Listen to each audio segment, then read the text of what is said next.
Welcome, Divine. Thank you. Good to be here again. Well, it's nice to have you. In fact, the last time you were up here in Radio Clyde, we were talking about your new record at that time, which was Love Reaction. Oh, that was a while ago. Well, yeah. sure, quite a few since then, actually. You have indeed. A lot has actually happened since then, and of course you've become a very regular visitor up to Scotland. I think you've been probably up here about 3 or 4 occasions since then. I think 4 times, yeah. 4 times. It's quite beautiful, and I love it. The people are very good, wonderful audiences to play to. Outrageous very audiences. Enthusiastic. Right, okay. A lot of questions that I'm asked, just to change the subject slightly, is Divine really like, Divine the man, really like Divine the character? Well, I hope not, or I'd be in prison somewhere, not sitting here talking to you. Yes, because... We're a mental hospital, one or the other. There is actually... Might end up there anyway. You'll never end up in a mental hospital. Right, another question that a lot of people have asked, especially asked me to ask you, and that is, when you get your stage frocks, shall we call them, do you actually go into a shop and buy them, or do you have them specially made? I don't think there's a store that sells those kind of dresses for that size lady, actually, Most women that weigh are 300 pounds. That's stones here, too. Yeah. I don't know how many stones it would be, or a big pile of them. No, I have them designed by a man in New York that's always designed my costumes. His name is Van Smith. And then there's a costume shop in New York that makes the clothes for a lot of the operas and the ballets and the circus. And, circus? They you mean to say you wear make elephants' costumes, too. You wear a tent? No, they make the costumes. The tutus the elephants wear. But they make mine. They're called Michael Johns. They do the costumes. Right, because I somehow or other I just couldn't see you walking into C&A or Harrods and saying, I want to try on this dress. Well, you can find me in Harrods quite a bit, but not in the dress department. Going along the racks, I have this one and this one. No. Right. Going back even further, shall we say, at the very start of your career, what were you actually doing before you started in, shall we say, the entertainment business? Oh, well, I started actually when I was still in high school, doing the films. Oh, really? And then I was a hair burner. I had... a hair burner? We call it in America. What is a hair burner? I was a hairstylist. A hairstylist. I had my own salon, and I did that for about 1.5 years, but it was more like being a psychiatrist than being a hairdresser, so I couldn't wait. I ran out of there screaming, and... Never. I went to Provincetown, Massachusetts, which is like a summer resort town. I guess you compare it to Blackpool or Brighton, sort of, one of those places. And I ran a gourmet shop there. And then I had my own shop there called Divine Trash, where I sold secondhand clothing and things. It was quite popular in America at the time. Secondhand clothing, Divine Trash. And then... maybe you should open a sort of chain of Divine Trash shops now and probably be very successful. Well, we had 2 of them, one in Baltimore and one in Provincetown. The one in Baltimore lasted a bit longer than the one in Provincetown because Provincetown is only a summer resort town, so you had to open, and then close at the end of the season. And then I went out to the West Coast.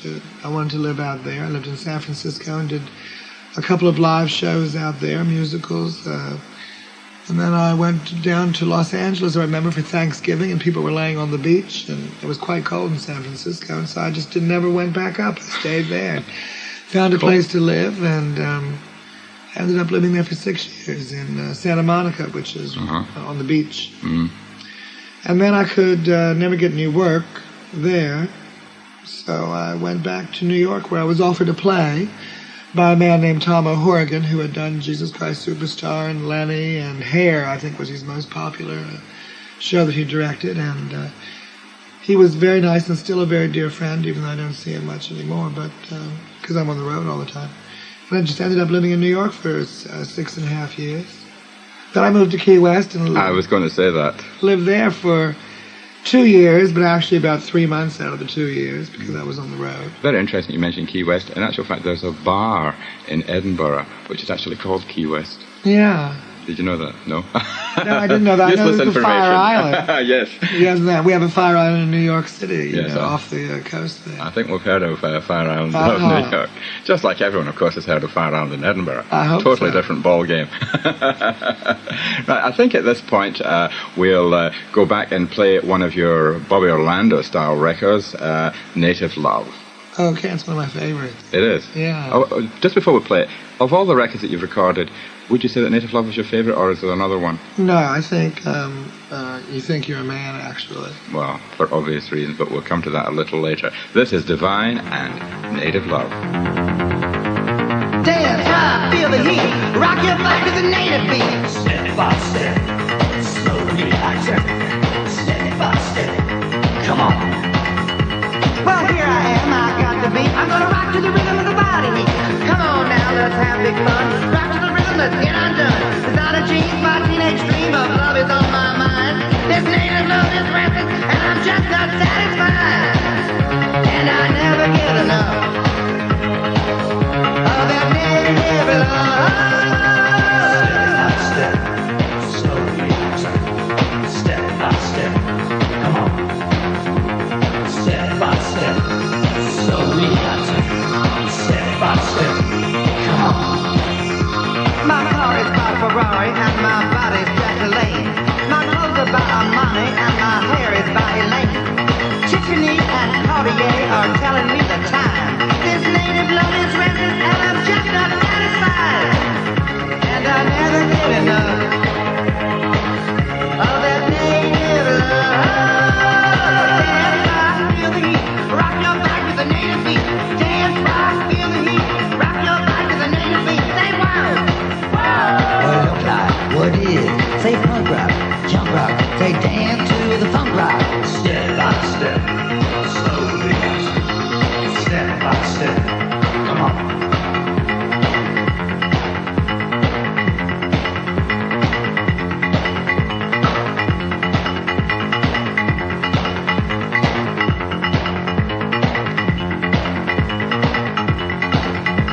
This native love is restless and I'm just not satisfied. This native love is restless and I'm just not satisfied. This native love is restless and I'm just not satisfied.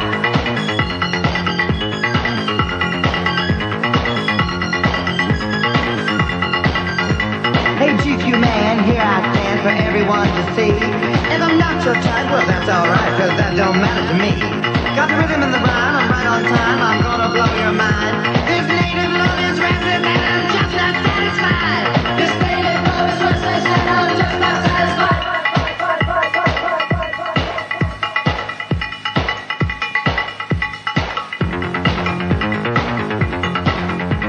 Step by step, slowly relaxing. Step by step, come on.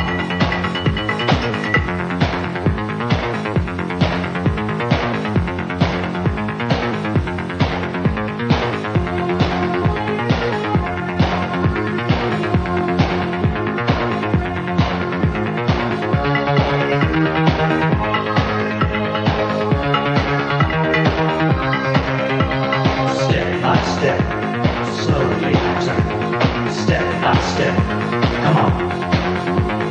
Step by step, slowly relaxing. Step by step, come on.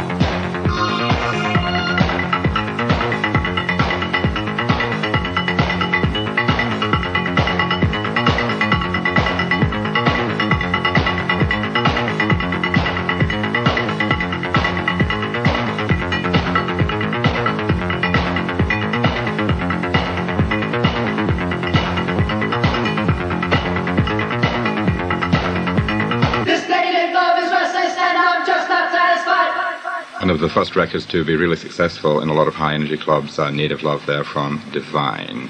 The Bobby Orlando period, do you look back on that with fond memories?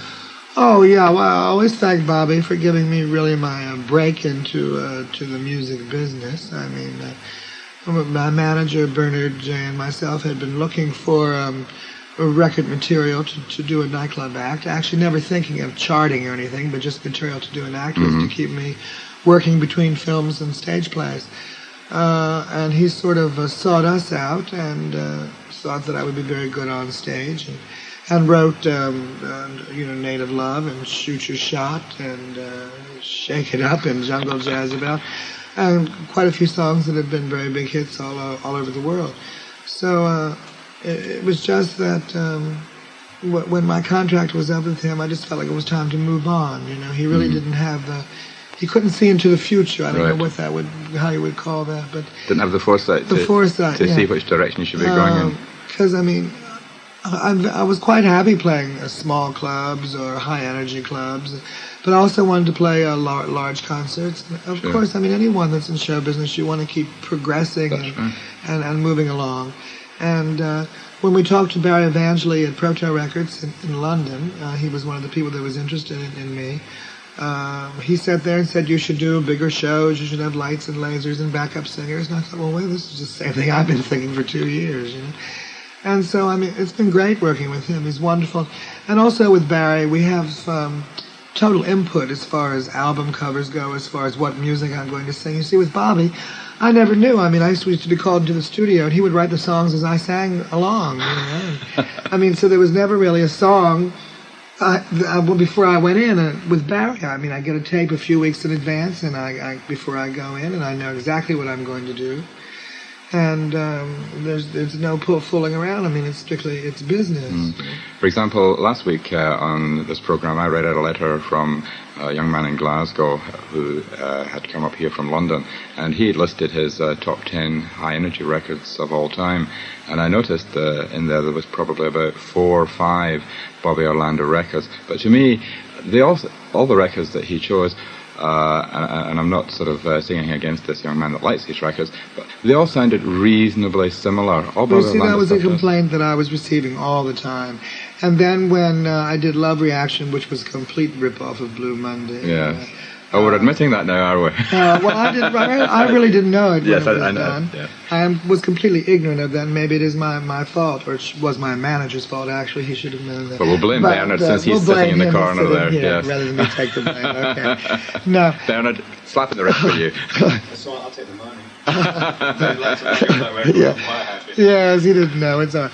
But it was very funny. I was listening to the radio one day in England, and it came on, and I thought for sure it was Love Reaction. All of a sudden, I started getting ready to sing along, and it was other words came up. What's this? Someone's ripped me off.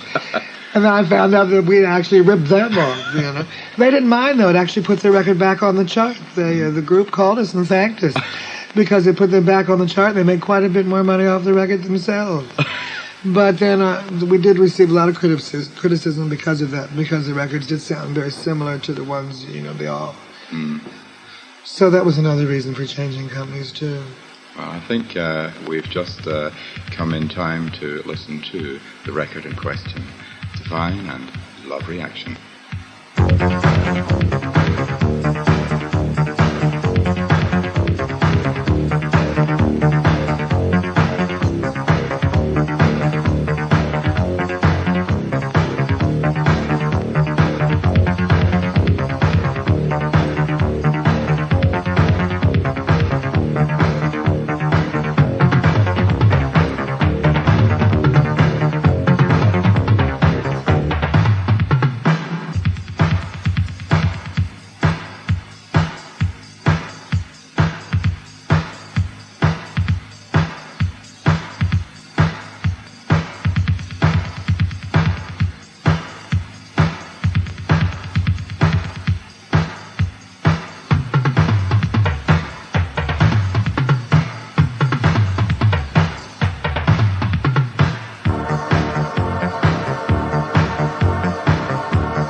satisfaction, love reaction, satisfaction, love reaction, satisfaction, love reaction, satisfaction, love reaction, satisfaction.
Love Reaction from Divine.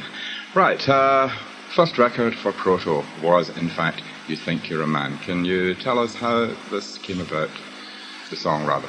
Well, we signed with them, and then they were looking, had like a talent, what do you call it, a talent hunt or a talent search. They I think it advertised, didn't they, for people to send in tapes, and demos of records they had written.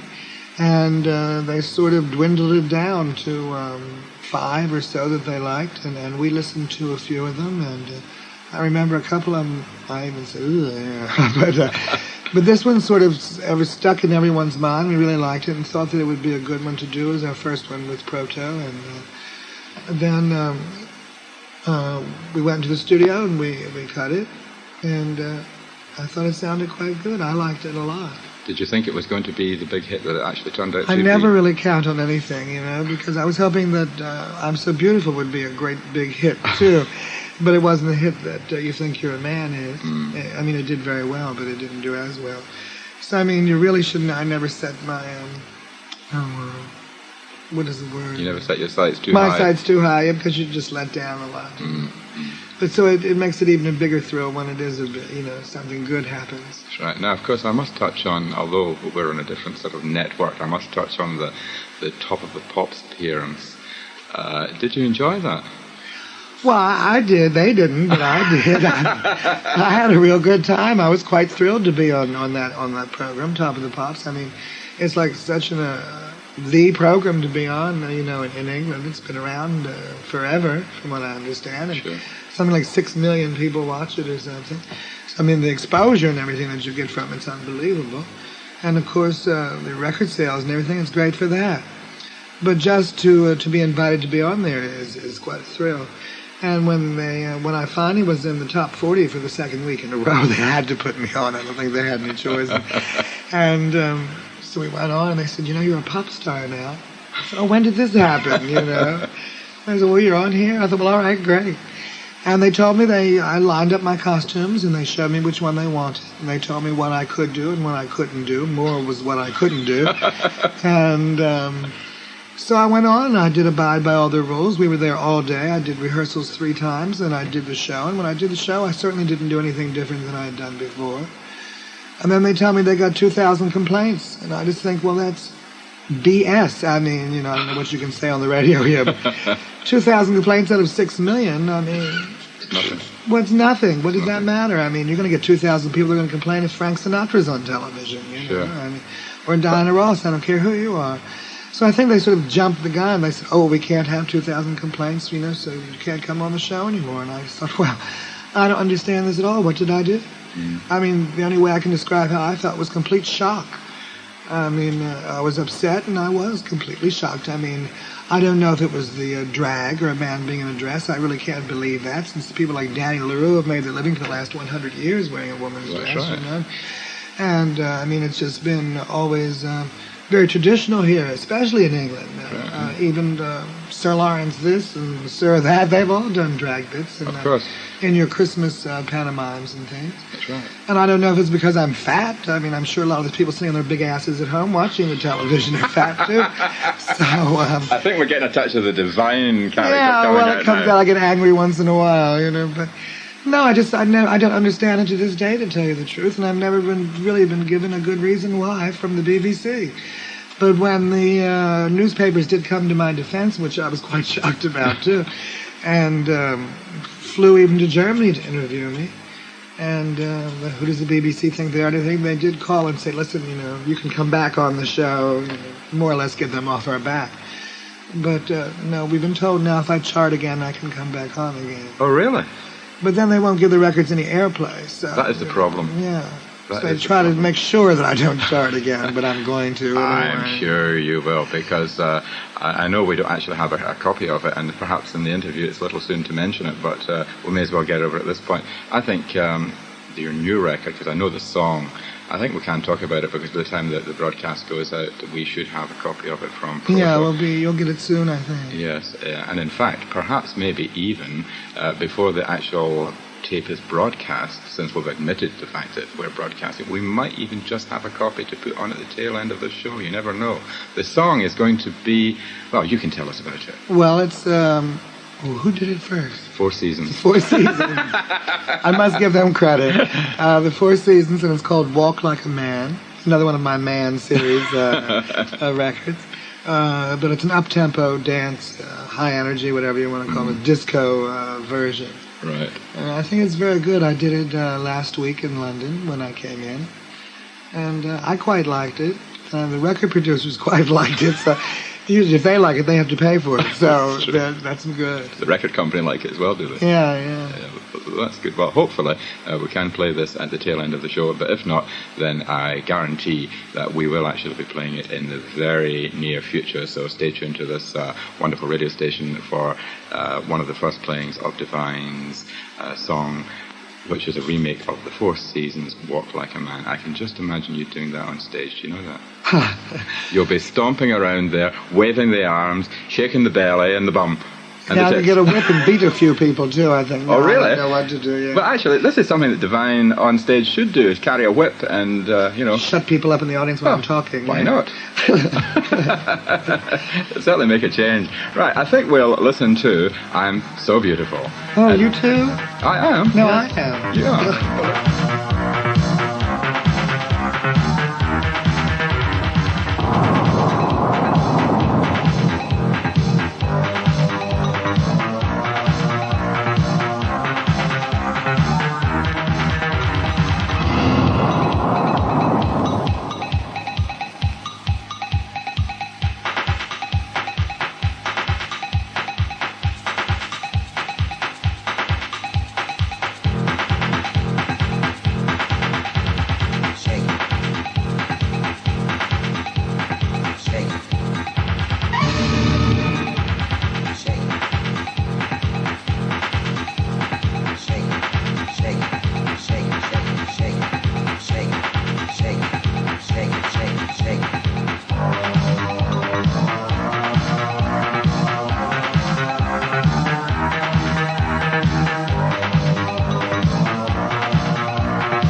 street. I wanna feel the heat. Feel the heat. There ain't nobody better than me. Can't you see? Look at me. Wild. Feeling wild. And I'm burning up. Deep inside, I wanna let it go. Let it go. I'm gonna steal the show. Steal the show. There ain't nobody better than me. Can't you see? Look at me. I'm so beautiful. You gotta believe it. I am beautiful. I'm so beautiful. Can't you see? Look at me.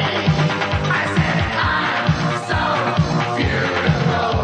Well, everybody's welcome to this point of view. We're gotta believe it. I am beautiful. Okay then, I think it's time we turned our attention to Divine, the big movie star. Oh.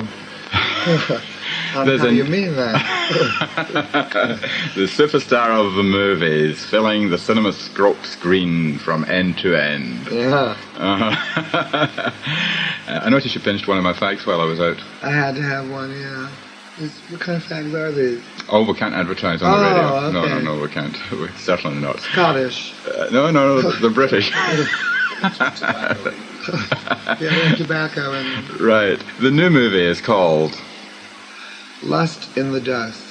Lust in the Dust. Now, that's a very mind-blowing title. It's a good title, actually. I think if people first hear, they go, huh? But it's a Western. A Western. It's a very dusty Western. It was filmed in New Mexico. And as you can see, there's a lot of lust in it and a lot of dust in it. Which part do you play, the lust or the dust? I'm a little bit of both. I'm dusty, lusty. Lusty, yeah. dusty. I remember I was telling Vernon we would get all made up 4 o'clock in the morning. It would take about 2 hours to make me up. Then they'd come along with big bags of dirt and hit you in the face with them and all that to get you dusty and dirty before the camera started to roll. So I never knew why we had to wait all that time to have makeup for that. What's my the film first actually Western. about? It's a Western. Yeah, it's a Western. It's my first Hollywood film. And the plot is everyone's looking for the gold, which isn't really a new or original plot, but it seems to work very well in this particular film. It's very funny. I can't tell you any more about it because it'll be out here, I would imagine, in the next few months. They tell me it's doing very well in the States. Oh, we broke box office records on the West Coast when it opened, and I'm flying back next Tuesday to open it in New York on Wednesday, and then flying back on Thursday to do a concert in Luton Thursday night. Busy little bee. Yeah, well, it's good I get to ride the Concorde for free, so I don't mind. They're not paying for it, is it? No, the movie company. The movie company. Now, there's another film coming out. In fact, I think you're going to be making it round about March or so. Of this year. I get back home from this tour on the 7th of March, and then I fly to Seattle, Washington on the 13th, start filming on the 17th on a movie called Trouble in Mind, directed by a man named Alan Rudolph, who has a very big hit in America right now with a film called Choose Me. And I'll be working with Mr. Chris Christopherson and Mr. Keith Carradine and Ms. Genevieve Bijot and Lauren Huttons. And amongst the big time now, eh? Oh, it'll be very exciting to work with those kind of actors. It's scary also. Oh, you manage. It'll be fun, and I play a man for the first time. You play a man. So I don't know. I've been worried about doing that, but they told me just to be myself, so I'll see what happens. So I you play can quite easily be a man. a character named Hilly Blue, who is the godfather or head of the organized crime syndicate. You're going to be a godfather, In the movie, yeah. Well, I am a godfather. I have a godson. but not a mafioso type. No, in the movie. In the movie, you're going to be that, yes. Yeah. Let's set the record straight. Divine is not a transvestite. Oh, thank you. I've been trying to tell that to people for years. Divine is not a drag queen. Oh, thank you. Yeah, it's true. It is true. I've always considered myself an entertainer or an actor. It just happened that I started acting, playing character parts, but they were women's parts. It didn't seem to be any women at the time that were bold enough or butch enough to play the kind of parts that they wanted me for. So I got them, and it's very funny. When I was making Polyester with Tab Hunter, we had a slow motion love sequence in there. It looks like a deodorant ad to me, but we were filming that, and he said, it just hit me. I've been looking for the right woman for this movie that I'm going to do called Lost in the Dust, and I think I found her. It's you, you know. And he said, I think you'd be very good in it, and that's how that came about. So it's sort of one thing after another, or one thing happens from another. Well, listen, we're rapidly running out of time, and I'd like to thank you for taking the time to come down here to Radio Clyde. Oh, no problem at all. I'd always love to come in and talk with you. Oh, well. And talk to all of them out there. Well, of course. I mean, it's like sitting talking to you is like talking to an old friend. I don't mean old and the old. No. Because we have met on numerous occasions. Oh, yeah. Yes. Yeah, I've done the show with you before. On more than one occasion. Yeah. Anyway, thank you very much. I'd like to wish you every success with the new single when it comes out. Thank you. Yes, me too. And with both movies. Thank you. And continued good health. Regards to your little doggies. Oh, Beatrix and Cloud. Yes, I talked to them on the phone the other night. Oh, you did? Yeah. Well, what did they say? Ruff. Divine. Thank you very much. Thank you. Bye-bye. You walk like a man. Walk like a, walk like a, walk like a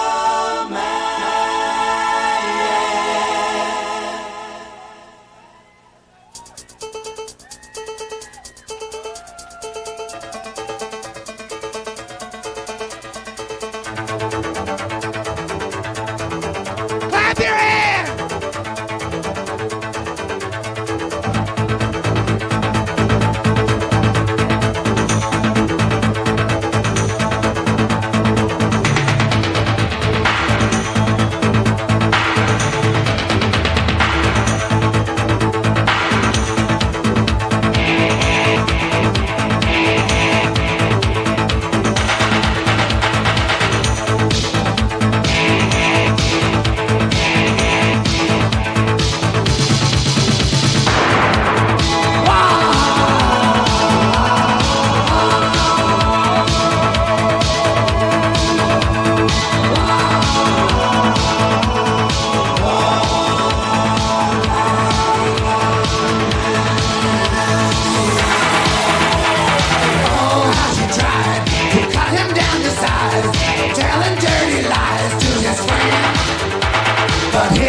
Soon she'll be crying, account of all her lying. Oh yeah, just look who's laughing now. He's gonna walk like a man, fast as he can.